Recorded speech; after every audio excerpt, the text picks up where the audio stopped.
मैं ब्रह्मचारी Sharma tricky maths concept set channel में आपका स्वागत करता हूं। इस चैनल के माध्यम से यूपी टेट एवं सीटेट परीक्षा के पाठ्यक्रम पर आधारित गणित विषय के प्रश्नों एवं पूर्व वर्षों में पूछे गए प्रश्नों के हल प्रस्तुत किए जा रहे हैं। इस वीडियो के डिस्क्रिप्शन बॉक्स में वर्ष 2013 को छोड़कर शेष वर्ष 2011 से 2019 तक अब तक जितने भी प्रश्न यूपी टेट में गणित विषय से पूछे गए हैं, उन प्रश्नों के शॉर्ट ट्रिक के वीडियो का लिंक इस वीडियो में दिया गया है, जिसे आप निरंतर अभ्यास कर सकते हैं। यूपी टेट जून 2013 अपर प्राइमरी लेवल के गणित विषय के प्रश्न पत्र का व्याख्यात्मक हल, जिसमें कुल 15 प्रश्न हैं, इसको पार्ट 1 के रूप में यहाँ प्रस्तुत किया जा रहा है। शेष 15 प्रश्न अगले वीडियो में दिए जाएंगे। कृपया आप इसे बराबर देखते रहें।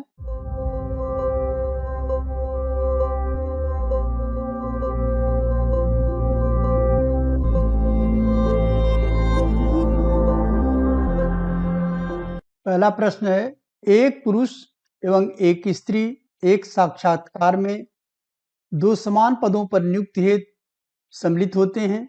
पुरुष के नियुक्त होने की प्रायिकता 1/4 तथा स्त्री के नियुक्त होने की 1/3 है। उनमें से केवल एक के नियुक्त होने की प्रायिकता कितनी है? पुरुष के नियुक्त होने की प्रायिकता 1/4, इसको अगर हम पीए मान लें तो PA = 1/4। पुरुष के न नियुक्त होने की प्रायिकता P बार A 1 में से 1/4 घटा दें तो 1 - 1/4 = 3/4। स्त्री के नियुक्त होने की प्रायिकता PB 1/3 दिया गया है।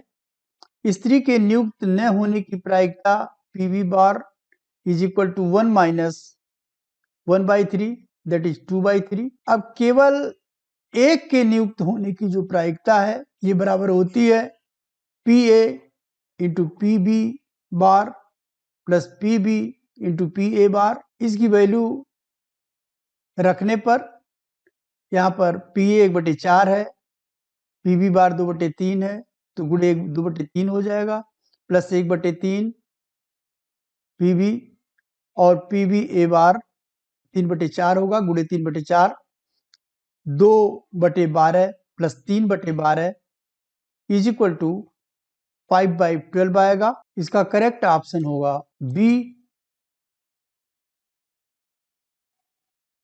नेक्स्ट क्वेश्चन, एक कक्षा में 75% विद्यार्थी अंग्रेजी में, 60% विद्यार्थी गणित में उत्तीर्ण होते हैं और 20% विद्यार्थी दोनों विषयों में अनुत्तीर्ण हो जाते हैं, तो उत्तीर्ण प्रतिशत कितना होगा? अंग्रेजी में जो अनुत्तीर्ण होते हैं वो हम 100 में से 75 माइनस करेंगे तो 25%। गणित में जो अनुत्तीर्ण होंगे, उत्तीर्ण 60% हुए हैं, 100 में से 60 घटाएंगे तो 40% होगा। दोनों विषयों में अनुत्तीर्ण 20% है। कुल कितने प्रतिशत विद्यार्थी अनुत्तीर्ण हुए हैं, ये पहले हम निकालेंगे। तो वास्तविक अनुत्तीर्ण हो जाएंगे ये 20%, 25% और 40% जोड़ेंगे। इसमें से हम दोनों विषयों में जो अनुत्तीर्ण हुए हैं 20% इसे माइनस कर देंगे, तो 25 और 40 65 में से 20 माइनस होगा, 45% होगा। 45% स्टूडेंट अनुत्तीर्ण होते हैं, तो जो उत्तीर्ण का प्रतिशत होगा वो 100 में से हम 45 माइनस करेंगे तो 55% स्टूडेंट्स जो है उत्तीर्ण होते हैं। इसका जो करेक्ट ऑप्शन होगा वो होगा ए। नेक्स्ट क्वेश्चन, यदि x + y + z = 4, x² + y² + z² = 6 और x⁻⁻1 + y⁻1 + z⁻⁻1 = 1, जहां x y z में कोई भी शून्य नहीं है तो x y z का मान होगा। यहाँ पर x⁻⁻1 + y⁻1 + z⁻1 = 1 है। इसे हम 1/x + 1/y + 1/z = 1 लिखेंगे और इसका x y z का एलसीएम x y z होगा। x y z में x से भाग देंगे तो वाई जेड बचेगा, वाई जेड का 1 में मल्टीप्लाई करेंगे तो वाई जेड आएगा, प्लस है तो प्लस लिखेंगे, y से डिवाइड करेंगे एक्स वाई जेड में तो एक्स जेड बचेगा, एक्स जेड का 1 में मल्टीप्लाई करेंगे तो एक्स जेड आएगा, फिर प्लस है तो यहाँ पर प्लस लिखेंगे, एक्स वाई जेड में जेड से डिवाइड करेंगे तो केवल एक्स वाई बचेगा, और एक्स वाई में अगर हम 1 से मल्टीप्लाई करेंगे तो एक्स वाई बचेगा, तो यहाँ पर एक्स वाई लिखेंगे और ये बराबर 1 के है। अब इसका हम क्रॉस मल्टीप्लीकेशन करेंगे तो ये हो जाएगा Y Z plus X Z plus, अब यहाँ पर X Y Z X plus Y plus Z is equal to 4 यहाँ दिया हुआ है, दोनों का हम स्क्वायर करेंगे तो इसका स्क्वायर करने पर आ जाएगा X square plus Y square plus Z square plus 2xy plus 2yz plus 2xz is equal to 4 का स्क्वायर करेंगे तो 16 आ जाएगा। अब X square plus Y square plus Z square बराबर यहाँ पर क्वेश्चन में 6 दिया हुआ है तो इसकी जगह पर हम यहाँ 6 लिख देंगे और plus 2xy plus 2yz plus 2xz है इज इक्वल टू 16, 6 प्लस इसमें से 2 कॉमन लेंगे तो कोष्ठक के अंदर X Y plus Y Z plus X Z बचेगा इज इक्वल टू 16। अब इस X Y plus Y Z plus X Z की वैल्यू एक्स वाई जेड हमने निकाला है तो यहाँ इसकी जगह पर एक्स वाई जेड लिख दिया जाएगा, तो 6 plus 2 into X Y Z is equal to 16 या 2xyz is equal to 16 minus 6, इस 6 को हम बराबर के दूसरी साइड में ले जाएंगे तो 16 माइनस 6 बराबर 10 हो जाएगा। xyz की वैल्यू 10/2 होगी, इस 10 को हम 2 से काट देंगे, 2 1 के 2, 2 5 10 और यहाँ पर 5 आ जाएगा और इसका करेक्ट ऑप्शन डी होगा। नेक्स्ट क्वेश्चन, यदि log a to the base 10 plus log b to the base 10 is equal to log a plus b to the base 10 हो तो a b के मान निम्न तरह से संबंधित हैं, log a to the base 10 plus log b to the base 10 is equal to log a plus b to the base 10 ये दिया हुआ है। हम जानते हैं कि अगर दोनों का बेस सेम हो और log a plus log b हो तो ये इज इक्वल टू होता है log A B to the base, same base है तो 10 हो जाएगा, तो इसकी जगह पर हम log A B to the base 10 लिखेंगे और log a plus B to the base 10 same to same रहेगा, log दोनों ओर से log हट जाएंगे, अब बचेगा A B is equal to A plus B, A B A को हम लेफ्ट साइड में ले आएंगे, A B minus A is equal to B बचेगा, ए दोनों में कॉमन है इसलिए ए बाहर होगा, B minus 1 is equal to B, A is equal to B by B minus 1 और इसका ए जो रिलेशन है A is equal to B by B minus 1 correct option होगा और इसका जो करेक्ट आंसर होगा वो होगा डी। नेक्स्ट क्वेश्चन, निम्न पाई चार्ट एक व्यक्ति के खर्चों को प्रदर्शित करता है, उसकी कुल आमदनी 28,000 है, यदि वह 4,900 रुपए की बचत करता हो तो x का मान होगा। यहाँ पर एक चार्ट दिया हुआ है, पाई चार्ट, इसमें सबसे पहले हम बचत का भाग निकालेंगे, बचत का भाग ये 4900 रुपए बचत हो रहा है आउट ऑफ 28,000, तो इसका जो बचत का भाग हो जाएगा 4,900 बटे 28,000, यहाँ पर ए जीरो इस जीरो से कटेगा, ये जीरो इस जीरो से कटेगा और इसे हम 7 से काट देंगे, 7 सते 49, 7 चौक 28 और यहाँ पर जीरो आ जाएगा, 7/40 हो जाएगा। अब एक बिंदु पर जो कोण बनता है यहाँ पर एक बिंदु पर जो कोण बनता है वो 360 डिग्री का बनता है। अब इस 360 डिग्री का 7/40 करना है, तो 7/40 इंटू 360 डिग्री, ये 360 डिग्री होगा। यहाँ पर ये 0 इस 0 से कट जाएगा, 4 से 4 1 के 4, 4 9 36 होगा, और 9 में 7 का गुणा करेंगे, 9 से 63 डिग्री आ जाएगा। और x की जो वैल्यू है यहाँ पर बचत की, ये कितने डिग्री का होगा, ये होगा 63 डिग्री का, और इसका जो करेक्ट ऑप्शन है वो सी होगा। नेक्स्ट क्वेश्चन, दोनों सिरों से खुली हुई एक बेलनाकार नली धातु की बनी हुई है, उसका आंतरिक व्यास 11.2 सेंटीमीटर और उसकी लंबाई 2.1 सेंटीमीटर है। धातु की सभी जगह पर मोटाई 0.4 सेंटीमीटर है। धातु का आयतन है। अब ये जो धातु की नली है, इसका जो आंतरिक त्रिज्या है वो R1 है, और ये व्यास का आधा होता है, तो 11.2 सेंटीमीटर व्यास है, तो इसमें 2 से डिवाइड करेंगे तो ये आ जाएगा 5.6 सेंटीमीटर। बाहरी त्रिज्या R2 क्या होगी? इस 5.6 सेंटीमीटर में जो धातु की नली की मोटाई है वो 0.4 सेंटीमीटर, इसे हम जोड़ देंगे तो 5.6 plus 0.4 centimetre is equal to 6 centimetre हो जाएगा। धातु का जो आयतन होगा, हम उस बेलनाकार नली के बाह्य भाग का आयतन निकालेंगे, फिर उसके आंतरिक भाग का आयतन निकालेंगे, तो बाह्य भाग हो जाएगा, इसका जो आयतन होगा बाह्य भाग का होगा पाई एच R2 स्क्वायर, और आंतरिक का होगा पाई एच R1 स्क्वायर। इसमें से बाह्य भाग के आयतन से आंतरिक आयतन को जब हम घटाएंगे तो धातु का आयतन पता चलेगा।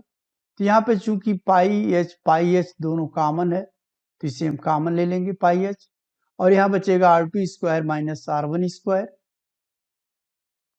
पाई की जगह हम 22/7 लिख देंगे। अब यहाँ पर जो R2 square minus R1 square है, इसे हम a square minus B square को लिख सकते हैं a प्लस बी एक कोष्ठ में और a माइनस बी दूसरे कोष्ठक में। सेम टू सेम हमने वैसे इसको किया है। R2 की वैल्यू 6 था, 6 का स्क्वायर माइनस 5.6 का स्क्वायर, 6.0 प्लस 5.6 एक कोष्ठक में हो गया, और 6.6 माइनस 5.6 दूसरे कोष्ठक में हो जाएगा। और यहाँ पर 7 में हम 2.1 में 7 से जब डिवाइड करेंगे तो यहाँ पर 0.3 आएगा, यहाँ पर 0.3 आएगा। 0.3 में हम 22 से जब मल्टीप्लाई करेंगे तो ये 6.6 हो जाएगा। 6 में जब हम 5.6 जोड़ेंगे तो ये आ जाएगा 11.6, और 6 में से जब 5.6 माइनस करेंगे तो आएगा 0.4 सेंटीमीटर, और 0.4 का जब हम 11.6 में मल्टीप्लाई करेंगे तो आएगा 4.64 सेंटीमीटर, और इन दोनों का जब मल्टीप्लाई करेंगे तो आएगा 30.624 सेंटीमीटर क्यूब, और इसका जो करेक्ट ऑप्शन होगा वो होगा B 30.62 centimetre cube. Next question, यदि x is equal to 22 power cube plus 144 power cube minus 166 power cube हो तो x अवश्य विभाज्य है। किन दो राशियों से विभाज्य होगा, इसका आंसर निकालना है। यहाँ पर अगर हम देखें a cube plus B cube plus C cube minus 3abc is equal to होता है a plus B plus C एक कोष्ठक में, दूसरे कोष्ठक में a square plus B square plus C square minus A B minus B C minus C A. यदि हम a को 22 मान लें, b को 144 मान लें और c को माइनस 166 मान लें, a प्लस बी प्लस सी इन तीनों को अगर जोड़ा जाए 22 प्लस 144 माइनस 166 इन तीनों को जोड़ा जाए तो इसकी वैल्यू 0 आती है। तो यहाँ पर अगर a plus B plus C की वैल्यू हम 0 रख दें तो A cube plus B cube plus C cube ये बराबर हो जाएगा 3abc के, ये राइट साइड में जाएगा 3abc हो जाएगा, यानी 22 power cube plus 144 power cube minus 166 power cube is equal to 3a, a means 22, b 144, c minus 166, और इसका अगर हम गुणनखंड करें तो 22 का हो जाएगा 2 इंटू 11, 144 का हो जाएगा 2 इंटू 2 इंटू 2 इंटू 2, 2 दूनी 4 दूनी 8 दूनी 16 और 16 और 9 144, 3 इंटू 3, और 166 का होगा माइनस 2 इंटू 83। एक्स की वैल्यू जो आ रही है, सबसे पहले इसमें निश्चित रूप से 83 एक इसका फैक्टर आ रहा है। इसका अर्थ ये हुआ कि 83 से यह x अवश्य डिवाइड होगा। पहला जो 83 है ये इससे अवश्य कटेगा, विभाज्य है, और दूसरा 12 दिया हुआ है इसके साथ, तो क्या ये देखा जाएगा क्या 12 से विभाज्य है कि नहीं। तो यहाँ पर 3 दूनी 6 दूनी 12, 12 भी इसका एक फैक्टर है, तो 12 से भी ये विभाज्य होगा x, इसलिए जो x है यह 12 और 83 दोनों से विभाजित होगा, इसलिए इसका करेक्ट ऑप्शन होगा डी।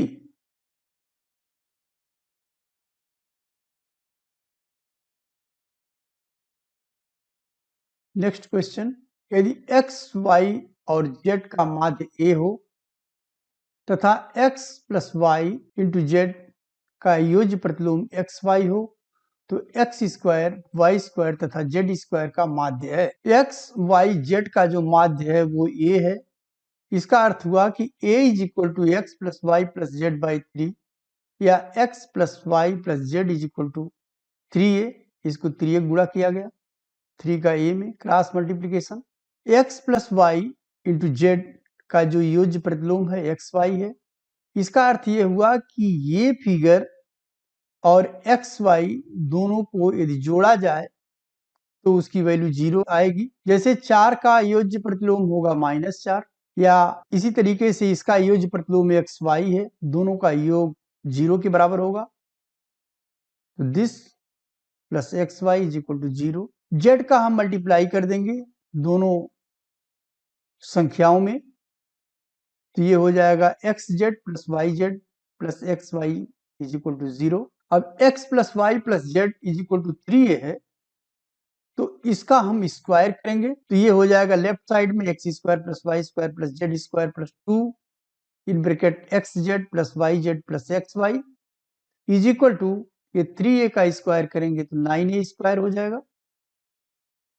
लेफ्ट साइड में X Z plus Y Z plus X Y बराबर 0 है, इसकी वैल्यू हम यहाँ पे 0 रख देंगे, ये फुल थिंग 0 हो जाएगा, और यहाँ बचेगा केवल X square plus Y square plus Z square, ये बराबर हो जाएगा 9a स्क्वायर के।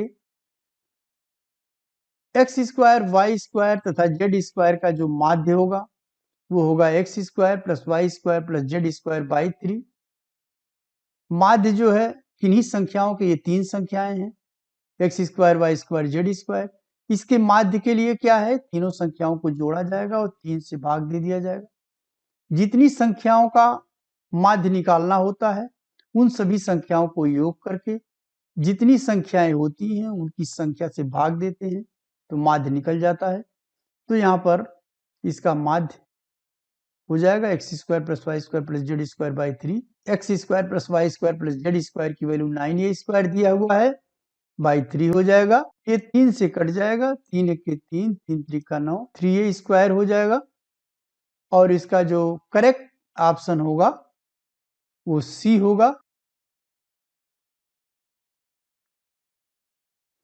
नेक्स्ट क्वेश्चन, 3 संख्याओं का योग 58 है।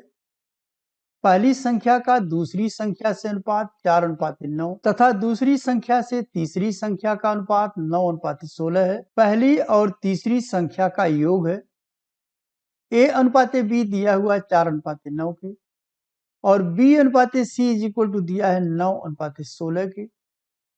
तो यहाँ पर अगर ये इसका दूसरा फिगर और इसके पहले के बराबर है, यानी ये 9 है, ये भी 9 है, इसका मतलब ये हुआ कि ए बी सी का जो अनुपात है वो 4:9:16 होगा। अनुपाती योग तीनों को जोड़ लिया जाए तो 4 + 9 + 16 = 29। पहली संख्या इसमें से 4/29 गुणे 58, चूंकि तीनों संख्याओं का योग 58 है तो गुणे 58 हो जाएगा। यहाँ पर 29 एके 29, 29 दूना 58, 4 में 2 से गुणा करेंगे तो 8 आ जाएगा। तीसरी संख्या ये 16/29 इंटू 58, 29 से हम 58 को काट देंगे, 2 बार जाएगा और 2 और 16 में गुणा करेंगे तो 32 आ जाएगा। पहली संख्या 8 होगी और तीसरी संख्या 32 होगी। पहली और तीसरी संख्या का योग 8 और 32 जोड़ेंगे 40 आएगा और इसका जो करेक्ट ऑप्शन होगा वो होगा A. Next question, 8.9 into 8.9 into 8.9 minus 3.7 into 3.7 into 3.7 divided by 8.9 into 8.9 plus 8.9 into 3.7 plus 3.7 into 3.7 किसके बराबर होगा ये बताना है। 8.9 को अगर हम a मान लें और 3.7 को b, तो ये जो पूरा समीकरण है वो a cube minus B cube upon A square plus A B plus B square के फॉर्म में हो जाएगा। और हम जानते हैं कि a cube minus B cube बराबर होता है a माइनस बी एक कोष्ठक में और दूसरे कोष्ठक में A square plus A B plus B square. ये A square plus A B plus B square और A square plus A B plus B square ये दोनों कट जाएंगे, यहाँ 1 आ जाएगा और केवल a माइनस बी बचेगा। इसका अर्थ ये हुआ कि 8.9 में हम 3.7 माइनस कर देंगे तो 5.2 आएगा और इसका करेक्ट ऑप्शन बी होगा। नेक्स्ट क्वेश्चन, यदि x to the power 1 by A is equal to y to the power 1 by B बराबर z to the power 1 by C हो तो a प्लस बी प्लस सी का मान होगा जो कि x y z is equal to 1 को संतुष्ट करे। x to the power 1 by A is equal to y to the power 1 by B is equal to z to the power 1 by C मान लेते हैं हम बराबर k होगा। x to the power 1 by A is equal to k, दोनों के power अगर a कर दें तो यहाँ पर a हो जाएगा, तो a कट जाएगा तो यहाँ पर x केवल बचेगा और यहाँ पर k to the power a होगा, x is equal to k to the power a। इसी प्रकार से y is equal to k to the power b और z is equal to k to the power c होगा। x y z is equal to k to the power a into k to the power b into k to the power c होगा। ये समान आधार है k और इस पे घातें a b c हैं तो इनका आपस में गुणा करने पर घात आपस में जुड़ जाएंगे तो k to the power a plus b plus c that is equal to X Y Z है और एक्स वाई जेड की वैल्यू 1 दी हुई है। ये 1 तभी हो सकता है जब किसी भी संख्या के ऊपर पावर 0 हो। तो अगर हम k टू द पावर 0 कर लें तो ये इसकी वैल्यू 1 हो जाएगी। किसी भी संख्या के ऊपर यदि हम पावर 0 कर दें तो उसकी वैल्यू 1 आती है। 1 तभी संभव है जब हम k की टू द पावर 0 कर दें और यहाँ पर k to the power a plus B plus C है, k टू द पावर 0 है, समान आधार है, घातों की तुलना की जा सकती है तो a plus B plus C is equal to 0 आएगा और इसका ऑप्शन बी करेक्ट ऑप्शन होगा। Next question, 2 plus 22 plus 222 plus 2222 plus n पदों का योग निकालना है। इसमें हम 2 कॉमन ले लेंगे तो कोष्ठक में बचेगा 1 plus 11 plus 111 plus 111 plus something is equal to, यहाँ पर अगर हम 9 बाई 9 से मल्टीप्लाई कर दें तो 2 बाई 9 हो जाएगा और यहाँ पर 9 से मल्टीप्लाई सब में हो जाएगा, तो ये हो जाएगा 9 plus 99 plus 999 plus 9999 plus n। इस 9 को हम लिख सकते हैं 10 माइनस 1, 99 को लिख सकते हैं 100 माइनस 1, और 999 को लिख सकते हैं 1000 माइनस 1, और 9999 को लिख सकते हैं 10,000 माइनस 1। और इस तरह से यहाँ पर 10 प्लस 100, इसको हम पावर के रूप में 10 टू द पावर 1 लिख सकते हैं, 100 को 10 to power 2 plus 10 to the power 3, और इस तरह से फिर ये माइनस वाले टर्म जितने हैं -1 कोष्ठक में 1 प्लस 1 प्लस 1 n टाइम्स। ये जो सीरीज है, जब हम इसके दूसरे टर्म से फर्स्ट टर्म में भाग देते हैं और इसका एक सार्वानुपात प्राप्त होता है, और वो सार्वानुपात अगर सेम है तो ये सीरीज जो है गुणोत्तर श्रेणी में मानी जाती है। तो यहाँ पर 10 टू द पावर 2 में अगर हम 10 से भाग दें तो 10 आएगा, 10 टू द पावर 3 में 10 टू द पावर 2 से भाग दें तो 10 आएगा, 10 टू द पावर 4 में 10 टू द पावर 3 से भाग दें तो 10 आएगा। इसका अर्थ ये हुआ कि ये गुणोत्तर श्रेणी में है, और गुणोत्तर श्रेणी की अगर कोई सीरीज है तो इसके योग का जो सूत्र है वो होगा a r to the power n minus 1 upon r minus 1। ये फार्मूला तब लगाया जाएगा जब इसमें जो r की वैल्यू है वो 1 से ज्यादा हो। अगर ये r की वैल्यू 1 से कम होगी, r इसका जो है ये सार्वनुपात है, तो यहाँ पर 1 minus r to the power n होगा और 1 माइनस r होगा। चूंकि r की वैल्यू 1 से ज्यादा है, यहाँ पर 10 है, तो इसमें हम r to the power n minus 1 लिखेंगे। a फर्स्ट टर्म है, ये 10 है, 10 into 10 to the power n minus 1 upon 10 minus 1। ये माइनस 1, 1 प्लस 1 प्लस 1, इसको सबको जब जोड़ेंगे तो हमें n आएगा, यहाँ पर माइनस n हो जाएगा। अब ये हो जाएगा 2/9 in bracket 10, 10 to the power 9, 10 to the power n minus 1 upon 9 minus n, और इसका जो करेक्ट ऑप्शन होगा वो ऑप्शन ए होगा।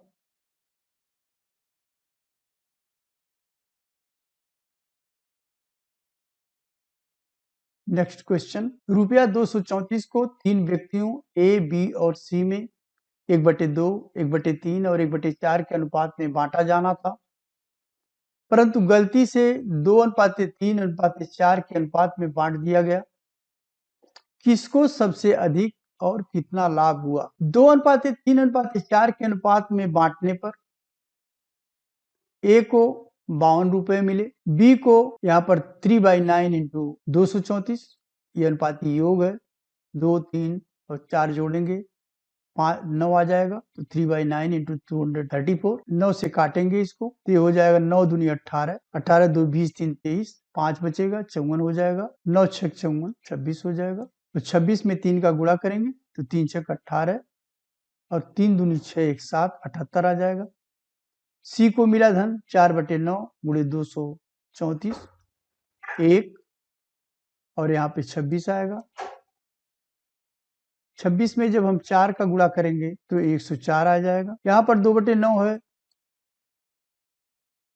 इसको यहाँ पर 26 आ जाएगा। 26 में 2 का गुणा करेंगे तो 52। जब 234 रुपए को 3 व्यक्तियों में 1/2 अनुपात 1/3 और 1/4 के अनुपात में बांटा गया, वास्तविक रूप से इसी अनुपात में बंटना भी था, तो इस अनुपात में बांटने पर यहाँ पर 2 3 4 का जो एलसीएम होगा 12 होगा, 12 का गुणा हम कर देंगे ऊपर, तो यहाँ पर 12 में जब हम 2 से भाग देंगे तो 6 आ जाएगा, यहाँ पर 4 आ जाएगा और यहाँ पर 3 आ जाएगा, तो 1/2:1/3:1/4 का अर्थ ये हुआ कि यह धनराशि 6:4:3 के अनुसार बांटी गई। इसके अनुसार बांटने पर ए को 6/13 गुणे 234 बराबर 108 रुपए मिले।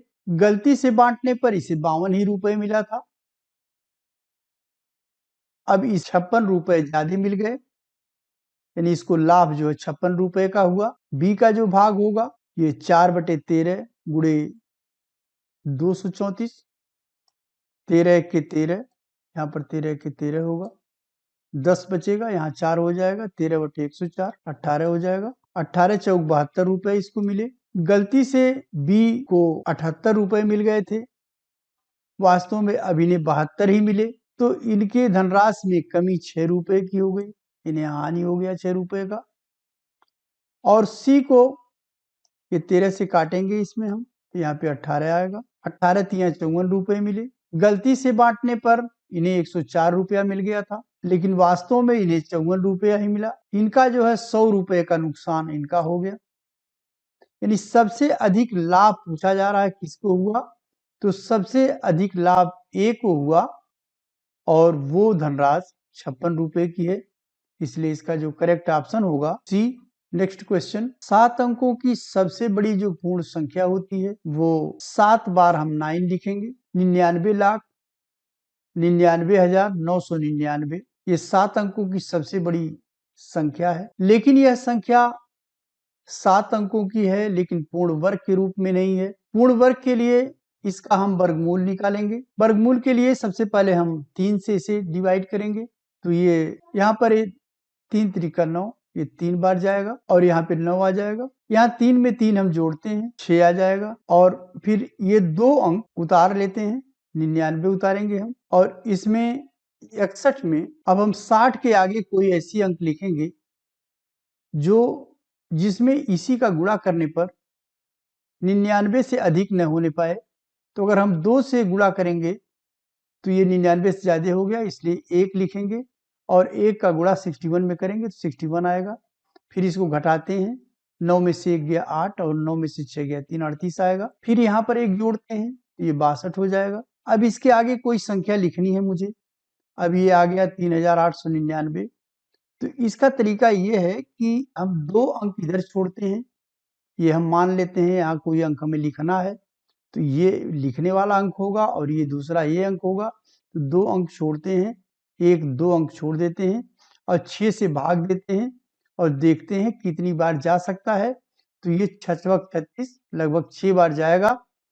तो हमें एक एस्टिमेशन मिल जाता है कि मुझे 6 बार ले जाना है। फिर इसको चेक भी कर लेंगे, 6 से मल्टीप्लाई करेंगे तो ये हो जाएगा 6×36 के 6, 6×2 = 12, 3 15 के 5 और 6×36 1 37, ये इससे कम है। फिर इसको हम घटा लेंगे, 9 में से 6 गया 3 और 9 में से 5 गया 4 और 8 में से 7 गया 1 और यहाँ 3 में से 3 गया 0 बचेगा। और पुनः हम 6 को इसमें जोड़ेंगे, 632 हो जाएगा। और इसके आगे कोई संख्या ऐसी लिखनी है, फिर यहाँ पर हम यहाँ एक कोई संख्या मान लेंगे कि यहाँ क्या लिखना है।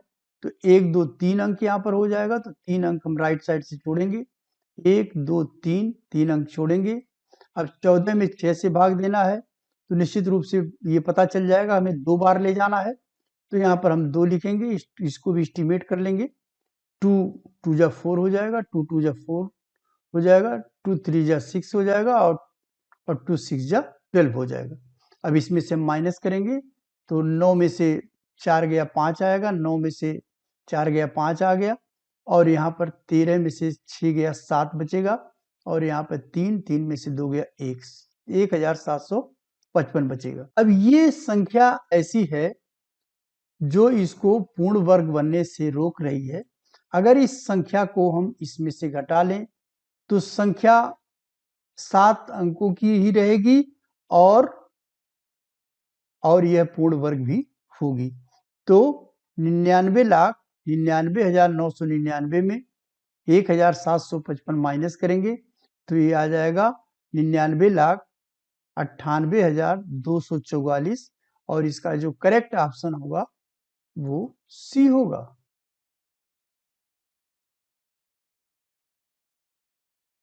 नेक्स्ट क्वेश्चन, ये दिया है कि एक समद्विबाहु त्रिभुज एबीसी में भुजा AB तथा AC बराबर है। इसके अंदर एक समबाहु त्रिभुज DEF बनाया गया है। यदि एंगल BFD बराबर A हो, एंगल ADE बराबर B हो तथा एंगल CEF बराबर C हो तो BDF का मान होगा। यहाँ पर एक त्रिभुज ABC है। इस त्रिभुज में AB और BC रेखाएं आपस में बराबर हैं, तो एक समद्विबाहु त्रिभुज है। आमने सामने की रेखाएं बराबर अगर हैं तो आमने सामने के कोण भी बराबर होते हैं। सपोज किया मैंने ये एंगल थीटा है तो ये भी थीटा है तो ये भी थीटा होगा। ये एंगल A दिया हुआ है, यहाँ से यहाँ तक ये B दिया हुआ है और यहाँ से यहाँ तक ये C दिया हुआ है और इसके अंदर DEF एक समबाहु त्रिभुज बनता है। तो समबाहु त्रिभुज में तीनों भुजाएं बराबर होती हैं, तीनों कोण 60 अंश के होते हैं। इसका मतलब ये हुआ कि ये 60 डिग्री होगा, ये भी 60 डिग्री होगा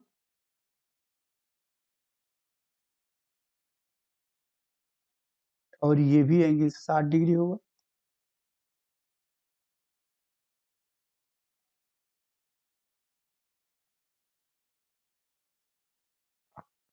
अब हम त्रिभुज DBF में ये एंगल BDF ज्ञात करेंगे। ये एंगल कितना होगा BDF? तो BDF को निकालने के लिए सबसे पहले हम ये जो BDF एंगल है इसको निकालेंगे और ये आएगा, ये एक बिंदु पर कुल 180 अंश का कोण बनता है। तो ये BDF बराबर होगा 180 माइनस B प्लस 60। ये B और ये B एंगल है, ये 60 है, दोनों को माइनस करेंगे 180 में से तो ये एंगल निकल जाएगा। तो 180 माइनस B माइनस 60 ये बराबर हो जाएगा 120 माइनस B के। इसी तरह से यदि हम एंगल EFC ये एंगल निकालें, इसको हमें निकालना होगा।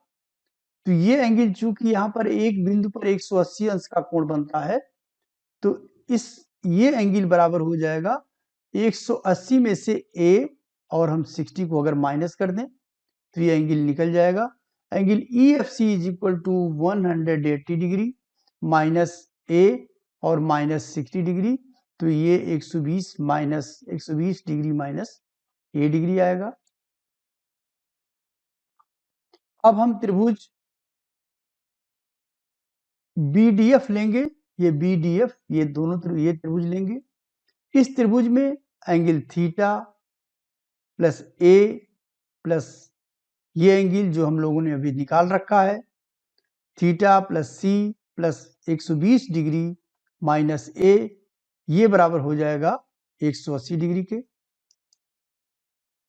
ये 180 डिग्री होता है, ये 180 डिग्री होगा। तीनों कोणों का योग, किसी भी त्रिभुज के तीनों कोणों का योग 180 डिग्री होगा। या हम थीटा इज इक्वल टू यहाँ पर तो 180 में से 120 घटेगा तो आ जाएगा 60 degree. Theta is equal to ये C को हम दाईं तरफ ले जाएंगे, 120 को दाईं तरफ ले जाएंगे, A को भी हम दाईं तरफ ले जाएंगे तो theta is equal to A plus 60 degree minus C हो जाएगा। चूंकि यहाँ C प्लस है तो दूसरी साइड में जाएगा तो माइनस हो जाएगा। इसी प्रकार से ये जो दूसरा त्रिभुज है त्रिभुज FEC है, इसमें भी इन तीनों कोणों का योग 180 अंश होता है। तो यहाँ पर theta plus C plus x ये जो एंगल हम लोगों ने निकाला है 180 डिग्री, इन तीनों का योग 180 डिग्री होगा और theta is equal to A plus 60 degree minus C ये आ जाएगा।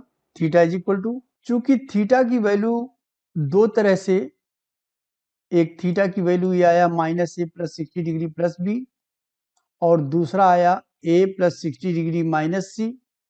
ये दोनों थीटा की वैल्यू सेम है इसलिए हम दोनों बराबर कर देंगे। तो यहाँ पर माइनस A को जब हम दूसरी तरफ ले जाएंगे तो 2A हो जाएगा और ये 60 डिग्री दोनों साइड में है, ये कट जाएगा और यहाँ बचेगा 2a बराबर b, ये c को जब हम इधर लाएंगे तो b प्लस सी हो जाएगा और a बराबर b प्लस सी बाई 2, और इसका जो करेक्ट ऑप्शन है वो होगा a। कृपया यदि वीडियो पसंद आया हो तो इसे लाइक एवं शेयर करें और चैनल को सब्सक्राइब अवश्य कर दें। इससे रिलेटेड यदि किसी प्रकार का डाउट हो तो प्रश्न पूछ सकते हैं। धन्यवाद।